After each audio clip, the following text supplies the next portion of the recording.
Shalom, shalom, bien-aimés dans le Seigneur. Que le nom de Yeshua Mashiach, Christ Jésus, soit avec vous tous.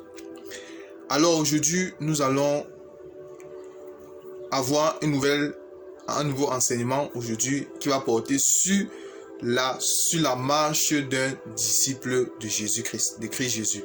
La marche d'un disciple de Christ, bien-aimé. Ça serait ça le grand thème, la marche d'un disciple de Christ Jésus. Mais le sous-thème d'aujourd'hui sera porté sur l'assurance du salut, bien-aimé. Parce que nous croyons dans cet évangile que tout enfant du Seigneur qui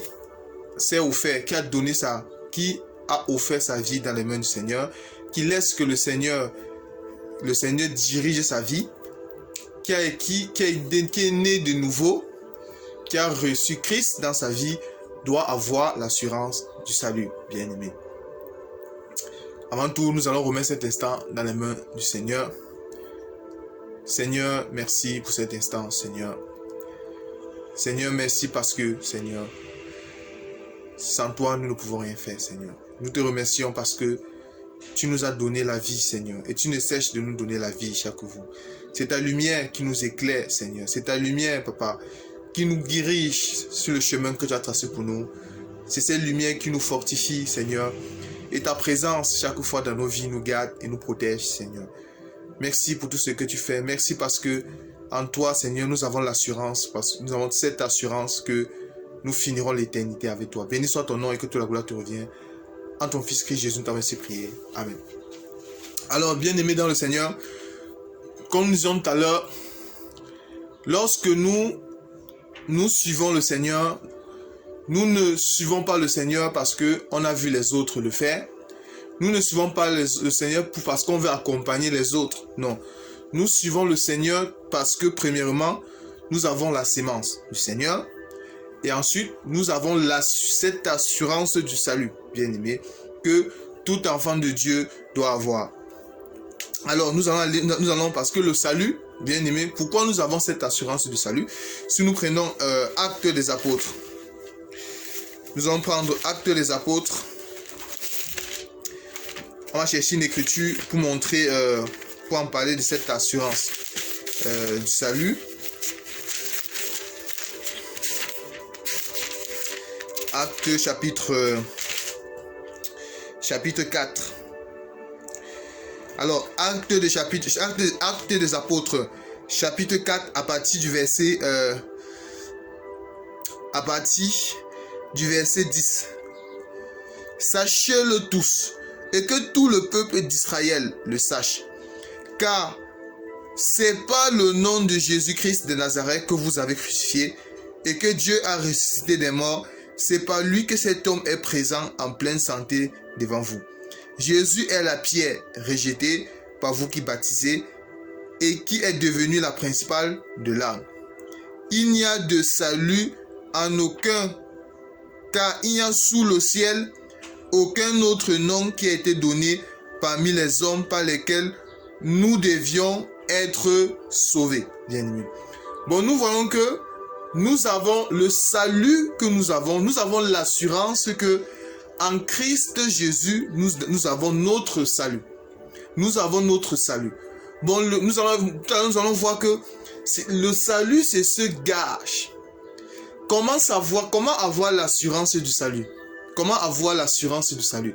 Parce que ce n'est que Christ Jésus qui peut nous donner le salut. Le salut, il n'y a aucun être qui peut nous donner le salut. Que ce soit aucune créature, aucun être ne peut nous donner le salut. Aucun prophète ne peut nous donner le salut. Aucun ange ne peut nous donner le salut. Mais sauf le Seigneur, lui seul, peut nous donner le salut. Bien aimé, tel que nous avons les Écritures, la parole nous le dit. Alors, nous allons venir dans Éphésiens chapitre 1er, à partir du verset 11. Éphésiens chapitre 1er, à partir du verset 11.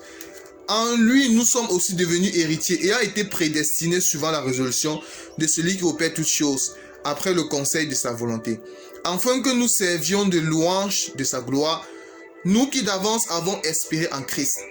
En lui, vous aussi, après avoir entendu la parole de la vérité de l'évangile de votre salut, en lui vous avez cru et vous avez été scellés du Saint-Esprit qui avait été promis. Vous voyez cela?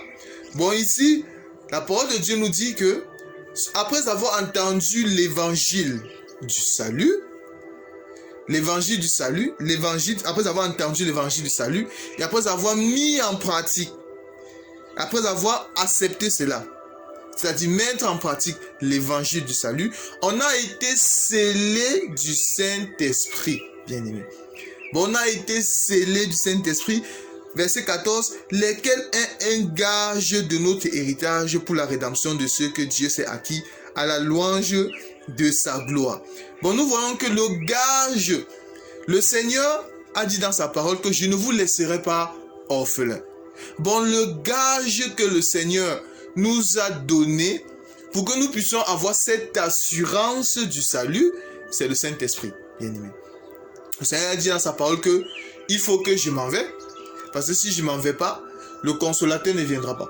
Mais quand le consolateur viendra, le consolateur ne dira pas ce qui est de lui, mais le consolateur vous rappellera les choses qui viennent de moi.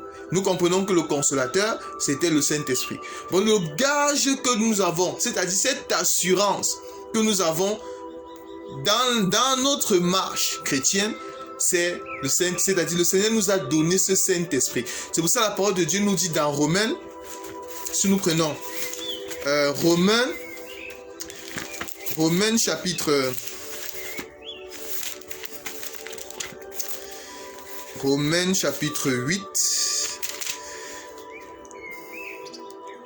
Romains chapitre 8 nous dit la chose suivante, à partir du verset 7. Verset 16. L'Esprit lui-même rend témoignage à notre esprit que nous sommes enfants de Dieu. L'Esprit lui-même rend témoignage à notre esprit que nous sommes enfants de Dieu, bien-aimés. Bon, nous voyons que c'est ce gage, c'est l'Esprit, parce que c'est quoi le Saint-Esprit, bien-aimé? Parce que lorsqu'on parle du Saint-Esprit, il y a certaines personnes qui pensent que le Saint-Esprit, c'est une colombe. Certaines personnes, non, le Saint-Esprit n'est pas la colombe, parce que la colombe, ce n'est qu'une manifestation du Saint-Esprit. Parce que le Seigneur a voulu se manifester sous forme d'une colombe lorsque notre Seigneur s'est fait baptiser. Mais en réalité, nous allons voir que le Saint-Esprit, c'est toujours la personne du Seigneur en nous. C'est la personne du Seigneur. C'est ça le Saint-Esprit. Le Saint-Esprit, c'est toujours la personne de Dieu en ses enfants. Pourquoi? Si nous prenons Éphésiens chapitre 2 à partir du verset 22. Éphésiens chapitre 2 verset 22. Qu'est-ce qu'il est dit? Donc commençons au verset 21. En lui tous édifices bien coordonnés s'élève tout être un temple saint dans le Seigneur. En lui vous êtes aussi édifiés pour être une habitation de Dieu en esprit, bien-aimé. Pour être une habitation de Dieu en esprit. Bon, nous voyons que le Saint-Esprit, c'est toujours la personne de Dieu en nous. C'est ça le Saint-Esprit. Lorsqu'on parle de Saint-Esprit, ne voyez pas toujours une colombe. Mais par contre, le Saint-Esprit peut se manifester de différentes façons. Par exemple, le Seigneur, il s'était manifesté sous forme d'une colombe. Par exemple, dans la chambre haute, il s'était manifesté sous forme d'un vent impétueux. Par exemple, ce qui est venu subitement dans la chambre haute, les 120 ont reçu le Saint-Esprit. Ils sont mis à parler divers langues, bien-aimés. Bon, ça, c'était les manifestations du Saint-Esprit. Mais le Saint-Esprit, c'est la personne du Seigneur Yahushua à nous, bien-aimés. Et nous voyons que le gage que nous avons pour notre salut, c'est cette présence du Dieu en nous. Le Seigneur nous a donné ce gage. Il a dit, je ne vous laisserai pas orphelins, bien-aimés. Bon, ce gage de l'assurance de notre salut, c'est la présence du Seigneur dans notre vie, bien-aimés. Bon, c'est le gage de notre héritage.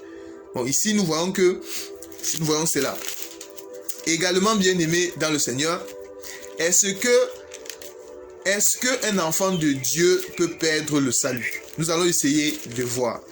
Est-ce que nous avons vu ici là que le gage le gage de notre salut. C'est-à-dire le Seigneur nous a donné ce gage. Parce que nous chrétiens, nous ne suivons pas le Seigneur.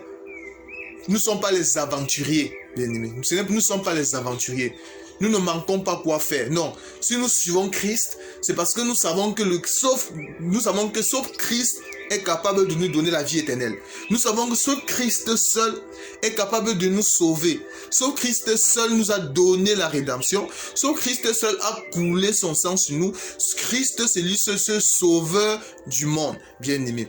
C'est ça, nous suivons Christ, ce n'est pas par hasard, ce n'est pas l'aventure. Non, c'est parce que nous suivons un chemin qui a déjà été tracé par le Seigneur. Nous suivons un chemin que le Seigneur a déjà tracé pour ses enfants, pour le peuple que lui s'est choisi, pour le peuple qu'il a élu avant la fondation du monde, bien-aimé.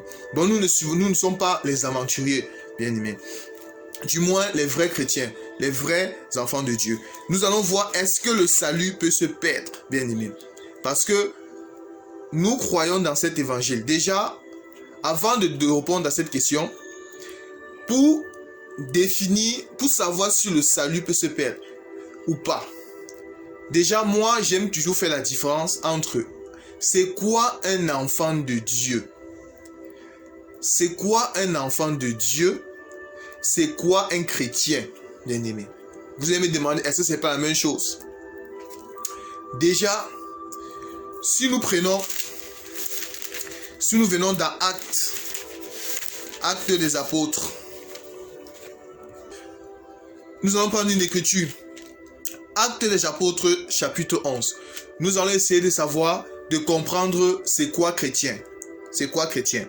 Alors, Actes des Apôtres, chapitre 11, à partir du verset 23. Lorsqu'il fut arrivé et qu'il eut vu la grâce de Dieu, il s'en réjouit et il les exhorta tous à rester d'un cœur ferme attaché au Seigneur.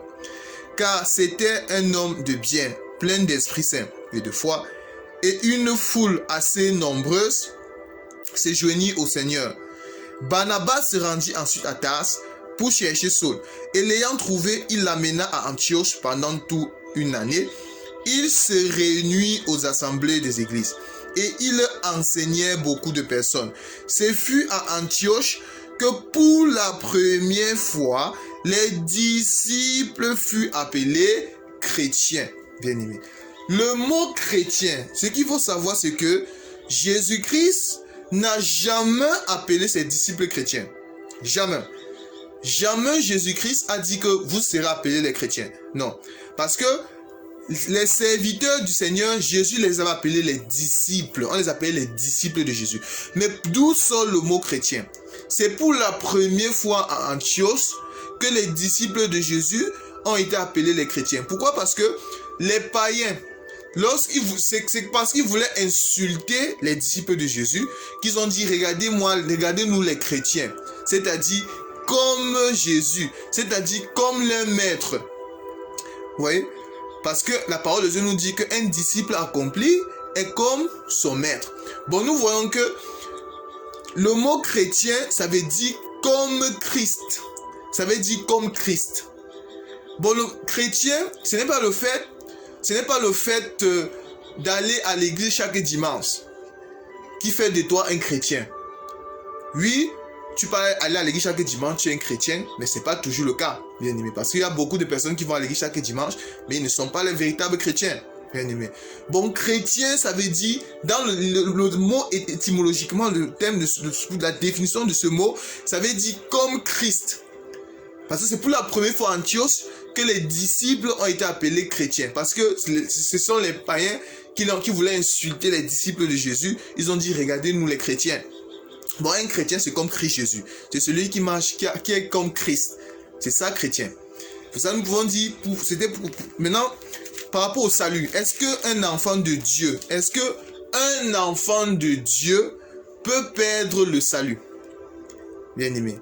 Nous allons voir qu'un enfant de Dieu, parce que tout enfant de Dieu, c'est-à-dire disciple de Jésus, est forcément chrétien parce qu'il suit le maître. Mais par contre, tout chrétien ne sont pas forcément parce que chrétiens, parce qu'il y a certaines personnes qui n'ont pas la même définition de chrétiens que nous. Parce qu'il y a certaines personnes qui pensent qu'ils sont chrétiens juste parce que ils sont fidèles à une dénomination. Pour eux, c'est ça chrétien. Non. Pour ça, tout chrétien n'est pas forcément disciple de Jésus. Parce qu'il y a certaines personnes qui vont seulement à l'église, ils ne vont pas parce qu'ils veulent chercher le Seigneur. D'autres vont, par exemple, pour autre chose. D'autres vont, nous ne sommes pas en train de généraliser, non. Mais d'autres vont pour autre chose. C'est pour ça que nous pouvons dire, un enfant de Dieu, j'ai bien précisé, un enfant de Dieu. Je n'ai pas dit un religieux. Je n'ai pas dit quelqu'un qui ouvre sa Bible seulement le dimanche, qui cherche Dieu seulement le dimanche. Je n'ai pas dit celui-là. Mais j'ai bien précisé un enfant de Dieu, un disciple de Jésus. Est-ce qu'il peut perdre le salut? Nous disons non. Un enfant de Dieu ne peut pas perdre le salut. Pourquoi? C'est pas nous qui disons, nous allons à la loupe, à la lumière des Écritures, nous allons essayer de répondre à cela. La première écriture que nous allons essayer de donner, parce que cette écriture va vraiment nous donner la définition du salut, bien aimé. Alors, si nous prenons 1 Jean 2, à partir... 1 Jean 3, autant pour moi. 1 Jean 3 à partir du verset 8. 1 Jean 3 à partir du verset 8. Qu'est-ce qu'il est dit? Celui qui pêche est du diable, car le diable pêche dès le commencement. Le Fils de Dieu est paru afin de détruire les œuvres du diable. 9. Quiconque est né de Dieu ne pratique pas le péché, parce que la sémence de Dieu demeure en lui. Bien aimé. Bon, voilà un enfant de Dieu. Un enfant de Dieu, premièrement, c'est celui qui est né de Dieu. C'est celui qui est né de nouveau. C'est ça un enfant de Dieu. Ça, la Bible dit, ce n'est plus nous qui vivons, mais c'est Christ qui vit en nous. C'est ça un enfant de Dieu. Bon, quiconque est né de Dieu, premièrement, il est d'abord né de Dieu. Deuxièmement, il ne pratique pas plus le péché. C'est-à-dire qu'il ne vit plus dans le péché. Le péché n'est plus sa vie. C'est ça un enfant de Dieu. Pourquoi? Pourquoi est-ce que si il est né de Dieu, pourquoi est-ce qu'il est né de Dieu? Pourquoi est-ce qu'il ne pratique plus le péché? La Bible nous donne la réponse. Parce que la sémence de Dieu demeure en lui. Il ne peut pécher parce qu'il est né de Dieu. Bon, voilà la définition du salut que nous avons déjà ici, bien aimé. Bon, un enfant de Dieu ne peut pas perdre le salut. Pourquoi? Parce qu'il est né de Dieu. Il ne pratique pas le péché. Il a la sémence de Dieu. Voilà les choses que si une personne n'a pas ces choses, nous comprenons que il n'est pas sauvé, bien aimé. Du moins, il n'est pas encore sauvé. Voilà les choses qu'il faut voir. Être né de nouveau, c'est-à-dire avoir Christ en soi, ne pas pratiquer le péché et avoir la sémence de Dieu. Parce que la Bible dit que Dieu nous a élus avant la fondation du monde. Avant la fondation du monde, Dieu nous connaissait. Dieu connaissait ses enfants. Dieu a prédestiné ses enfants avant la fondation du monde. C'est-à-dire parce que Dieu, sur le plan spirituel, étant esprit, Dieu nous a seulement, par nos parents, Dieu nous a formé un corps par les parents. Mais en réalité, ce qui est plus important, c'est l'esprit, bien aimé. C'est l'esprit qui habite un corps, c'est ça. Bon, nous comprenons que Dieu a élu ses enfants. Un peuple, le peuple que Dieu lui-même a choisi avant la fondation du monde, bien aimé. Ce peuple-là ne peut pas perdre le salut parce qu'ils ont la sémence du Père. Ils ont la sémence du Père en eux, bien aimé. Maintenant, 10, c'est par là que se font reconnaître les enfants de Dieu et les enfants du diable, bien aimé. Parce qu'il faut savoir que dans le monde où nous vivons, il y a une guerre entre la lumière et les ténèbres. Parce que il y a la sémence de Dieu et il y a la sémence du diable. Pourquoi? Parce que si nous prenons Genèse, bien aimé, si nous prenons Genèse chapitre, si nous prenons Genèse chapitre 3, à partir du verset 15. Je mettrai inimitié entre toi et la femme, entre sa postérité et sa postérité. Celle-ci t'écrasera la tête et tu lui blesseras le talon.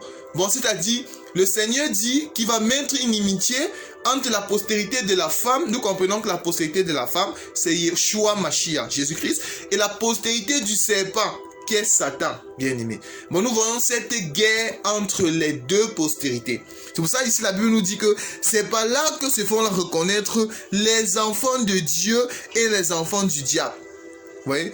Bon, nous comprenons que un enfant de Dieu, c'est celui-là qui ne peut pas perdre le salut. Pourquoi? Il est né de nouveau. Il ne pratique plus le péché parce qu'il ne peut se plaire dans le péché, parce que la sémence de Dieu en lui ne peut pas se sentir à l'aise dans le péché. Il ne peut pas se sentir à l'aise. C'est pour ça qu'il y a cette inimitié entre les deux postérités. C'est là que nous reconnaître les enfants de Dieu et les enfants du diable. Quiconque ne pratique pas la justice n'est pas de Dieu, non plus que celui qui n'aime pas son frère, bien-aimé. Alors, nous allons également répondre à la question des gens qui vont nous dire, par exemple, que bon, si un enfant de Dieu ne peut pas perdre le salut, ça veut dire que bon, je peux mener ma vie comme je veux, alors je serai toujours sauvé. Alors, c'est faux, parce qu'un enfant de Dieu, nous avons dit, ne peut pas perdre le salut, mais un enfant de Dieu, parce qu'il a la sémence du Père, il ne peut pas mener sa vie comme il veut. Pourquoi? Parce que il doit suivre le chemin que le Père a tracé déjà pour lui dès la fondation du monde, bien-aimé. Nous allons aller dans l'écriture. Nous allons prendre une écriture. Nous allons prendre 1 Thessaloniciens chapitre 2 à partir du verset. Commençons à partir du verset 9, bien-aimé. Nous allons montrer que pour répondre à ceux qui vont dire que si, comme un enfant de Dieu, ne peut pas perdre le salut, ça veut dire que je peux mener ma vie comme je veux, serai sauvé. C'est faux. Parce qu'un enfant de Dieu ne peut pas mener sa vie comme il veut. Parce que la Bible déclare que ce n'est plus nous qui vivons, mais c'est Christ qui vit en nous. Bon, un enfant de Dieu, c'est celui qui va suivre le chemin que Dieu a tracé pour lui avant la fondation du monde, bien aimé. Alors, nous allons prendre 2 Thessaloniciens 2, 3. L'apparition de cet impie se fera par la puissance de Satan avec toutes sortes de miracles, de signes, de prodiges mensongers et avec toutes les séductions de l'iniquité pour ceux qui périssent parce qu'ils n'ont pas reçu l'amour de la vérité pour être sauvés. Ainsi, Dieu les envoie une puissance d'égarement pour qu'ils croient au mensonge, afin que tous ceux qui n'ont pas cru à la vérité, mais qui ont pris plaisir à l'injustice, soient condamnés. Pour nous, là, voilà encore la définition du salut que nous allons voir. Verset 13. Pour nous, frères bien-aimés du Seigneur, nous devons à votre sujet rendre continuellement grâce à Dieu, parce que Dieu vous a choisi dès le commencement pour le salut. Le problème, c'est que beaucoup de personnes lisent cette écriture, mais ils oublient de lire la suite. Il est vrai, Dieu nous a choisis dès la fondation du monde pour le salut, mais quel est le chemin? Parce que Dieu nous a choisis pour le salut, mais oui, mais ce salut-là, Dieu a tracé un chemin que nous devons suivre. Si nous continuons, c'est parce que Dieu vous a choisi dès le commencement pour le salut. Par quoi? Par la sanctification de l'esprit et par la foi en la vérité, bien-aimé. Bon, nous voyons que Dieu nous a donné le salut. Oui, mais le salut est accompagné par quoi? Le salut est accompagné par la sanctification de l'esprit et par la foi en la vérité. C'est à quoi il vous a appelé par notre évangile. Bon, un enfant de Dieu est appelé, c'est-à-dire il a le salut. Bon, ce salut-là, c'est l'appel à quoi? À la sanctification, à la crainte de Dieu, à mettre en pratique la parole de Dieu. Plus il a la sémence de Dieu, il ne peut que suivre ce chemin. Pour ça, nous comprenons que si quelqu'un dit que parce que je suis sauvé, je veux mener ma vie comme je veux, nous comprenons qu'il n'a pas la sémence du Père, bien-aimé. Bon, nous comprenons qu'un enfant de Dieu ne peut pas perdre le salut. Pourquoi? Parce que, tel que nous avons dit, premièrement, il est né de nouveau. Et comme il est né de nouveau, alors il ne pratique plus le péché parce que sa vie ne l'appartient plus. Ce n'est plus nous qui vivons, mais c'est Christ qui vit en nous. Troisièmement, il a la sémence du Père. Quatrièmement, il doit suivre le chemin que le Seigneur a tracé pour lui. C'est-à-dire, le Seigneur nous a donné le salut, c'est vrai, mais ce salut-là est accompagné de beaucoup de choses, telles que quoi? La sanctification, telles que la crainte de Dieu, mettre en pratique la parole du Seigneur. C'est ça le salut, bien-aimé. C'est sanctifier, craindre le Seigneur, mettre en pratique la parole du Seigneur, c'est détourner du mal, bien-aimé. C'est ça, un enfant de Dieu. Parce que la sémence de Dieu, parce que le Seigneur nous a donné sa sémence, parce que le point c'est que nous sommes enfants de Dieu parce que dès l'éternité, on avait déjà connu notre Père. Parce que le Seigneur, parce que pour pouvoir avoir aimé la parole du Seigneur, il faut d'abord avoir écouté le Seigneur par avance, avant la fondation du monde. Parce que si vous n'avez jamais écouté l'homme par avance, vous ne serez jamais cette terre qui va recevoir la sémence, bien aimé. Bon, un enfant de Dieu, un disciple de Christ Jésus, c'est celui qui est cette terre qui a reçu, que le Seigneur a préparé, parce que nous sommes le champ de Dieu, que le Seigneur a préparé pour qu'on puisse recevoir la sémence qui est sa parole, bien aimé. Bon, un enfant de Dieu ne peut pas perdre le salut, mais un faux chrétien peut perdre le salut, bien aimé, dans le Seigneur. Bon, c'était ça, l'enseignement d'aujourd'hui. Nous ne serons pas longs, bien aimé. Et nous croyons que le Seigneur Jésus va nous donner la force à ses enfants en ce temps de la fin, bien aimé. Parce que la Bible nous dit que nous ne sommes pas le fruit du hasard, bien aimé. Nous ne sommes pas le fruit du hasard, non. Les enfants de Dieu ne sont pas le fruit du hasard. Nous venons de l'éternité et nous allons retourner de l'éternité. Le Seigneur nous a projetés sur la terre juste parce que le Seigneur a donné la mission à chacun. Lorsque nous sommes le champ de Dieu, et dans le champ de Dieu, lorsque le fruit est mûr, il faut que le Seigneur cueille le fruit, bien aimé. Le fruit doit être cueilli. Et quand le fruit est cueilli, il faut rentrer là où on était avant. C'est ça la prédestination. Parce que nous croyons à la prédestination. Nous croyons que Dieu a élu ses enfants avant la fondation du monde, bien aimé. C'est ça la parole de Dieu qui nous le dit, bien aimé. Et un vrai enfant de Dieu ne pourra jamais dire que parce que je suis prédestiné, alors je vais mener ma vie comme je veux. Non. Au contraire, lorsque tu comprends le sens de la prédestination, lorsque tu comprends que le salut, tu comprends que tu ne dois pas jouer avec ta marche dans le Seigneur. Pour ça, l'apôtre Paul pouvait nous dire, je traite durement mon corps et je le tiens assujetti de peur d'être rejeté après avoir prêché aux autres, bien-aimés. Bon, un enfant de Dieu, c'est celui-là qui va avoir toujours le regard fixé vers le Seigneur. Et c'est ce qui est important. Alors, le prochain enseignement sur ce thème qui est la marche des disciples de Christ Jésus, ça va porter sur la course d'un enfant de Dieu. Parce que nous courons, bien aimés. Nous sommes dans un stade. Nous allons expliquer ça la prochaine fois. La course d'un disciple de Christ Jésus. Nous allons voir que tout enfant de Dieu qui est sur le chemin étroit mène une course. Nous allons voir cela. Nous allons prier. Merci Seigneur Jésus pour cet enseignement, Seigneur. Seigneur Jésus, nous savons que nous sommes faibles, Seigneur. C'est toi qui nous rends forts, Papa. C'est pour ça, veille sur nous, garde-nous, Seigneur Jésus, en ce temps de la fin, Seigneur. Seigneur Jésus, donne-nous la force de nous sanctifier davantage, de te craindre, Seigneur. Parce que nous savons que sans toi, nous ne pouvons rien faire, Seigneur. Seigneur Jésus, merci pour ce que tu fais. Merci pour la vie. Merci pour la force que tu nous donnes de continuer, Seigneur. Malgré les temps difficiles que nous traversons, Seigneur. Merci parce que tu es toujours fidèle. Que ton nom soit élevé, Seigneur, et que toute la gloire te revienne. Maranatha, Maranatha, notre Seigneur Jésus revient bientôt. À la prochaine, selon que le Seigneur Jésus aura voulu. Portez-vous bien, bien-aimés dans le Seigneur. Au revoir.